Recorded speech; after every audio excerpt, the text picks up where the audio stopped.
வணக்கம். என்ன செய்தியை பார்க்க போகிறோன்னு கேட்டிங்கன்னா, தமிழக வெற்றிக் கழகம் குதிரை பேரத்தில் ஈடுபட்டு இருக்கிறது.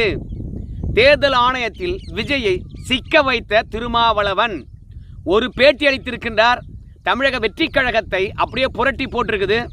தமிழகத்தையே திரும்பி பார்க்க வைத்திருக்குது. எல்லாரும் தமிழக வெற்றிக் கழகம் செய்திருக்கக்கூடிய குதிரை பேரத்தை மட்டும்தான் திருமாவளவன் அவர்கள் பேசியிருக்கிறாரு அப்படின்னு சொல்கிறாங்க அந்த பேட்டியை பார்த்துட்டு. ஆனால் அவர் குதிரை பேரத்தை மட்டுமே பேசலை, அதை தாண்டி பல விஷயங்களும் அந்த பேட்டியில் பேசியிருக்கிறாரு. அவற்றை தான் நம்ம உடைச்சி பேச போகிறோம். ஆனால் அதற்கு முன்பாக இதுவரைக்கும் நம்ம சேனலை நீங்கள் சப்ஸ்கிரைப் பண்ணலைன்னா மறக்காமல் சப்ஸ்கிரைப் பண்ணிக்கிட்டு கொஞ்சம் சப்போர்ட் பண்ணுங்கள். இப்போ அந்த பேட்டியை பார்த்துட்டு வாங்க. ஏன் கடைசியாக நாங்கள் அந்த மினிஸ்ட்ரியில் சேரதுன்னு முடிவு எடுத்துக்கிட்டோம்னா, அவங்களுக்கு ஒரு டவுட் என்னென்னா, இடதுசாரிகளும் வெளியே நிற்கிறாங்க, திருமாவளவனும் வெளியே நின்னாக்க எந்த நேரத்துலையும் நமக்கு பிரச்சனை. திடீர்னு அவங்க ஆதரவு திரும்ப பெறுனா என்ன பண்ணுறது? ஏன்னா திருமாவளவன் கூட்டணியில் ஆதரவு தந்துக்கிட்டே நாங்கள் திமுக கூட்டணின்னு சொல்கிறாரு. இப்போ பிரியன் சொல்கிறாரு, திருமாவை பார்த்தா எனக்கு சிரிப்பு தான் வருது அப்படின்னாரு. ஏன் அது அப்படி ஒரு நிலைப்பாடு எடுக்கக்கூடாதா? நாங்கள் வெறுமனே ஆதரவு தெரிவிக்கிறோம், நாங்கள் எங்களை டிட்டாச்சாக இருக்கிறோம். ஏன் டிட்டாச்சாக இருக்கக்கூடாதா? இன்றைக்கி அமைச்சர்கள் இருந்தாலும் கூட நாங்கள் டிட்டாச்சாக இருக்க முடியும். நாங்கள் அமைச்சர்கள் இருக்குங்கிறது just we extended our support. உங்கள் ஆட்சி அமைக்கிறது நாங்கள் ஆதரவு தந்தோம், அதுக்கு நீங்கள் எங்களுக்கு ரிவார்டு கொடுக்குறீங்க, உங்களை ஒரு அமைச்சரை சேர்த்துக்கிறேன்றீங்க, அவ்வளவுதான். எந்த நேரத்தில் நாங்கள் அமைச்சர் கூட வெளியே வரலாம்ல, வர முடியாதுங்கிறது என்ன இருக்குது? அப்போ நாங்கள் அதை போய் சேர்ந்துட்டோங்கிறதுனாலே, மினிஸ்ட்ரியில் சேர்ந்துட்டோங்கிறதுனாலே நாங்கள் அந்த கூட்டணியில் சேர்ந்துட்டுன்னு அர்த்தம் கிடையாது. இன்னும் தாவேக்காவும் விடுதலை சிறுத்தைகளும் கூட்டணியை உருவாக்கி கொள்ளவில்லை. அதை முதல்ல புரிஞ்சுங்க. இதுதான் உண்மை. அப்படி இருக்க முடியும், அப்படி அரசியல் பண்ண முடியும், அந்த ஸ்டாண்ட் எங்களால் எடுக்க முடியும். அப்படி நாங்கள் டிட்டாச்சாக இருந்து தான் அரசியலும் பண்ண முடியும். நாங்கள் திருமாவளவன் அவர்களை பொறுத்த வரைக்கும் தமிழக வெற்றிக் கழகத்துக்கு ஏன் ஆதரவளித்தோம் என்று கடந்த காலங்களில் சொன்னார்னு பார்க்கும்பொழுது, இப்போது தேர்தல் நடந்து முடிந்திருக்கிறது, யாருக்கும் பெரும்பான்மை இல்லை, மக்கள் இன்னொரு தேர்தலை விரும்பவில்லை. அதே போன்று ஜனாதிபதி ஆட்சியும் தமிழகத்தில் வந்துவிடக்கூடாது. ஆளுநர் மூலமாக பாஜக தமிழகத்தை ஆள்வதை விரும்பலை. அதிமுக திமுகவுக்கு பெரும்பான்மை இல்லை, அதனால் பெரும்பான்மை உள்ள தனிப்பெரும் கட்சியாக வந்திருக்கிறது தவேகா. அதனால் அவர்களுக்கு நாங்கள் ஆதரவளிக்கின்றோம். ஏன்னா மக்கள் தீர்ப்பை நம்ம மதிக்கணுமா இல்லையா? தவேகா ஆட்சியாளர் வேண்டும் என்று நினைத்திருக்கின்றார்கள், அதனால் அவங்களுக்கு ஆதரவளிக்கின்றோம் அப்படின்னு சொன்னாங்கப்பா. ஆனால் இன்றைக்கி என்ன சொல்கிறாரு? நாங்கள் ஆதரவளித்தோம், அந்த ஆதரவளித்ததுக்கு எங்களுக்கு ரிவார்டு கொடுத்துருக்கிறாரு. அந்த ரிவார்டு என்ன? அமைச்சர் பதவி அப்படின்னு சொல்கிறார். மொத்தத்தில் ரிவார்டை வாங்கிக்கிட்டு தான் இவர் ஆதரவு அளித்திருக்கின்றார். அதை வெளிப்படையாக திருமாவளவன் அவர்களே சொல்கிறார்.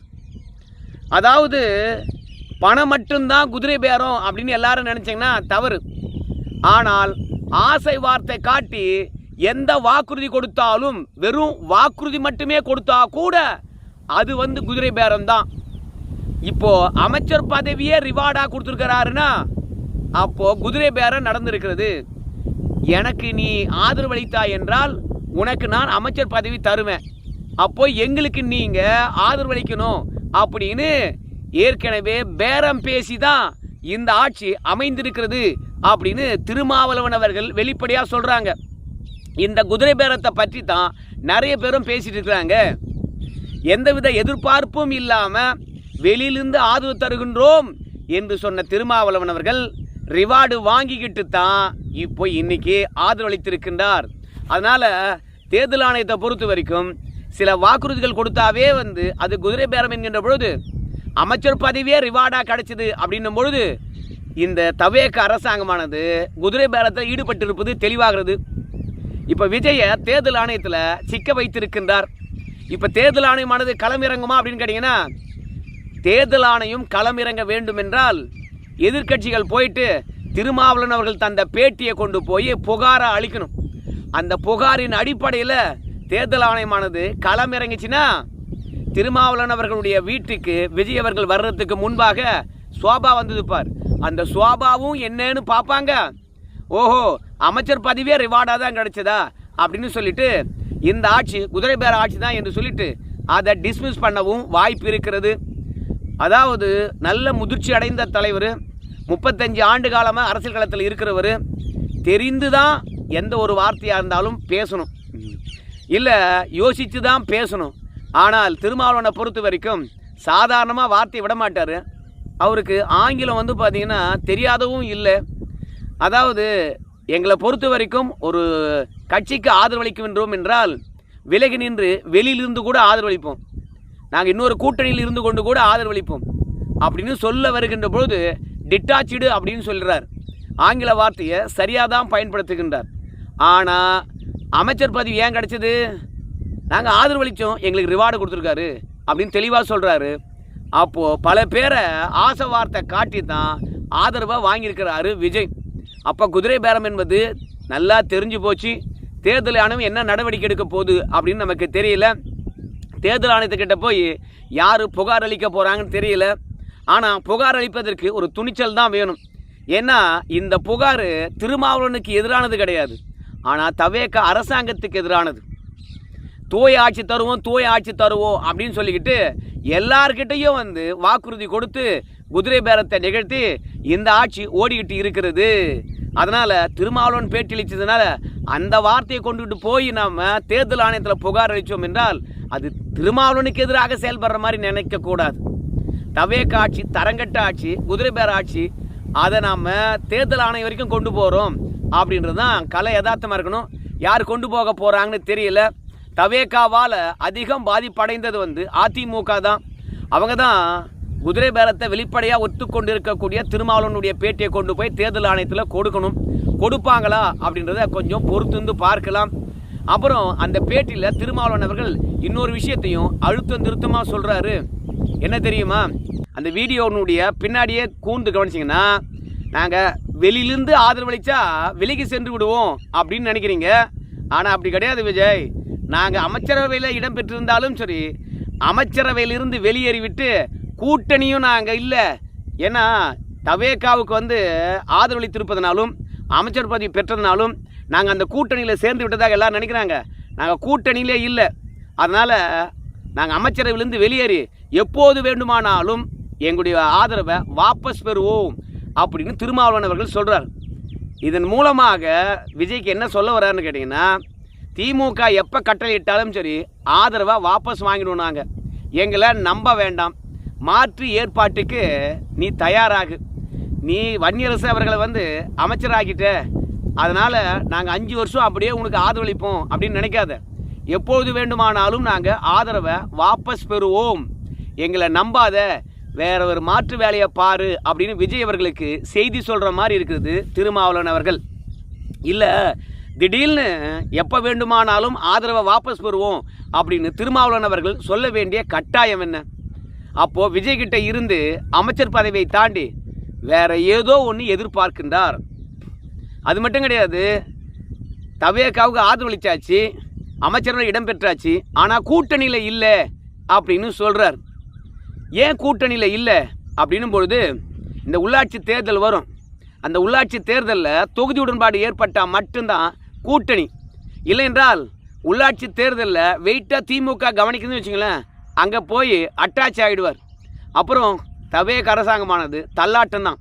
ஒரு பக்கம் அதிமுக எம்எல்ஏக்களை விலையும் பேசக்கூடாது, ஜனநாயக படுகொலைங்கிறீங்க, குதிரை பேர நடந்திருக்குதுன்னு சொல்கிறீங்க, எந்த ஒரு பிரதிபலனும் எதிர்பார்க்காமையா வந்து பார்த்தீங்கன்னா தவேகாவுக்கு ஆதரவளிப்பாங்க அதிமுக எம்எல்ஏக்கள். அதனால் குதிரை பேர நடந்திருக்குன்னு சொல்லிட்டு கம்யூனிஸ்ட் கட்சிகளே பேசும். எந்த பக்கம் போனாலும் என்னடா முட்டுக்கட்டையாகவே இருக்குது, நீங்கள் என்ன சொல்கிறீங்களோ அதுதான் அந்த ஆட்சி செய்யணுமா? இப்போது ஆதரவளித்ததுனாலே வந்து தமிழக வெற்றி கழகமானது கூட்டணி கட்சிகளுக்கு அடிமையா அப்படின்னு விஜய் அவர்கள் சிந்திக்கின்ற அளவுக்கு இன்றைக்கி திருமாவளவன் அவர்கள் வந்து நம்ம தமிழக வெற்றி கழகத்துக்கு பெரிய நெருக்கடியை கொடுத்துருக்கார். அதனால் இந்த ஆட்சியை பொறுத்த வரைக்கும் திருமாவளவனை தாண்டியோ இல்லை கம்யூனிஸ்ட் கட்சிகளை தாண்டியோ எதுவும் சிந்தித்து விட முடியாது. நம்ம மோடி இடத்துல விஜய் அவர்கள் நெருக்கமாக இருக்கிற மாதிரி தெரியுது. ரெண்டாவது, இண்டி கூட்டணிக்குள்ளே மோடிக்கு பயந்துக்கிட்டு விஜய் அவர்கள் வரவே மறுக்கின்றார். ஆனால் விஜயனுடைய அரசியலே கொஞ்சம் டிஃப்ரெண்ட்டாக இருக்குது. எப்படின்னு கேட்டிங்கன்னா, இப்போது இண்டி கூட்டணிக்குள்ளே திமுக இருக்கா இல்லையா? ஏன்னா அந்த குழப்பம் விஜய் அவர்களுக்கு இருந்துக்கிட்டே இருக்குது. ஏன்னா ராகுல் காந்தியை பொறுத்த வரைக்கும் காங்கிரஸை வந்து அகில இந்திய அளவில் திமுக ஆதரிக்கும். நாடாளுமன்ற தேர்தலில் கண்டிப்பாக திமுக எங்கள் பக்கம்தான் இருக்கும், திமுக இண்டி கூட்டணியில் இருக்கும், நாங்கள் விஜயுடன் கூட்டணியில் இருப்போம். இண்டி கூட்டணி என்கின்ற போது காங்கிரஸ் மட்டும் சேர்ந்தது இல்லையே, ஏகப்பட்ட கட்சிகள் சேர்ந்தது தானே இண்டி கூட்டணி. அதனால் இண்டி கூட்டணியில் நம்ம திமுக இருக்கும், நாங்கள் காங்கிரஸ் என்ற ஒரு தனிப்பட்ட கட்சி தவேகாவுடன் கூட்டணியில் இருப்போம். அப்போது ஒரே கூட்டணியில் திமுகவும் தவேகாவும் இருக்கிற மாதிரி ராகுல் காந்தி பேசுகிறார். தமிழகத்தில் எதிருமாக தவேகாவும் திமுக இருந்துக்கிட்டு அகில இந்திய அளவில் எல்லாரும் ஒன்றா இருந்தாங்கன்னா எப்படி தமிழகத்தில் மக்கள் ஓட்டு போடுவாங்க? அப்போது தவேகாவும் திமுகவும் ஒன்று, அதிமுக தான் அந்த ரெண்டு கட்சிகளுக்கும் எதிரி. அதனால் திமுக பொறுத்த வரைக்கும் தவேகா எந்த பக்கம் இருக்குதோ அந்த பக்கம் தலை வச்சு படுக்க மாட்டோம் அப்படின்னு சொல்கிறாங்க. ஆனால் திருமாவளவனாக இருந்தாலும் சரி, கம்யூனிஸ்ட் கட்சிகளாக இருந்தாலும் சரி, காங்கிரஸாக இருந்தாலும் சரி, டபார் விஜய் தான் திமுகவுக்காக இறங்கி வரணும். திமுக இண்டி கூட்டணியில் இருக்கணும், அதுக்கு விஜய் அவர்கள் அனுமதிக்கணும். இல்லைன்னு வச்சிங்களேன் ஆதரவாக வாபஸ் பெற்றுவிடுவோம் அப்படின்னு மிரட்டுறாங்களே என்னவோ தெரியலப்பா. ரெண்டாவது, ஆணவ படுகொலை பற்றி விஜய் வாயே திறக்க மாட்டார். அதுக்கு ஒரு அவசர சட்டத்தை கொண்டு வரணும் அப்படின்னு வன்னியரசு அவர்கள் சொல்கிறார். இப்போது சட்டமன்ற கூட்டத்தொடரானது நடைபெறப்போகுது. அதில் ஆணவ படுகொலை தொடர்பாக ஒரு அவசர சட்டம் கொண்டு வரணும்னு சொல்லிட்டு திருமாவளவனுக்கு ஆசைப்படுறார். அதுக்கும் நெருக்கடி கொடுக்குறார் பொழுது. ஸோ திருமாவளவனை பொறுத்த வரைக்கும் நாம் இந்த ஆட்சியை வச்சுக்கிட்டு என்னவெல்லாம் சாதித்து கொள்ள முடியுமோ சாதி ரீதியாக அதெல்லாம் சாதித்து கொள்ள நினைக்கிறாரோ என்னவோ தெரியலப்பா. ஆனால் ஒன்று மட்டும் நிச்சயம், அமைச்சர் பதவி கொடுத்ததுனால மட்டுமே நான் திருப்தி அடைஞ்சிட்டேன், அதனால் தவேகா கூட்டணியில் சேர்ந்துருவேன், இல்லை நிரந்தரமாக ஆதரவளிப்பேன் அப்படிலாம் கிடையாது. அதை தாண்டி என்னுடைய எதிர்பார்ப்பு வேறு ஒன்று இருக்குது. அதை நீ எப்போ பூர்த்தி பண்ணுறியோ அப்போ தான் நிரந்தரமான கூட்டணி, நிரந்தரமான அமைச்சர்கள் இருப்போம், 5 ஆண்டு காலம் உன் ஆட்சி நீடிக்கும். இல்லைன்னு வச்சுங்களேன் எப்போ வேண்டுமானாலும் வெளியே வந்துடுவேன் அப்படின்றது தான் இந்த வீடியோவில் இருக்கக்கூடிய செய்தியாக இருக்குது. கம்யூனிஸ்ட் கட்சிகள் வெளியிலேருந்து ஆதரவு தெரிவிக்கலாம், ஆனால் அவங்க எப்போ வெளியே போகிறாங்களோ அவங்களோட நானும் வெளியே போயிடும்பா, அமைச்சர்களை சேர்ந்துருந்தாலும் கம்யூனிஸ்ட் கட்சிகள் வெளியே போனால் நானும் வெளியே போயிடும்பா அப்படின்றத திருமாவளவன் சொல்கிறார். அப்போ இத்தனைக்கும் தவேகா பொறுத்த வரைக்கும் கத்தி மேலே நடந்துக்கிட்டு வருது. எப்போ காலை கிழிக்க போகுதுன்னு தெரியல, பொறுத்து பார்க்கலாம். நான் குதிரை பேர நடத்தலைன்னு சொல்லிவிட்டு இன்றைக்கி விஜய் அவர்கள் குதிரை பேரத்தை வீசிக இடத்துலேயே காட்டியிருக்கிறாரு. இது நமக்கு தெரியல. தேர்தல் ஆணையமானது என்ன நடவடிக்கை எடுக்க போகுது அப்படின்னு பொறுத்து பார்க்கலாம். இவங்களாடா தூய ஆட்சி, இவங்களா தோழையவர்கள்? உங்கள் கருத்தை சொல்லுங்கள். நன்றி.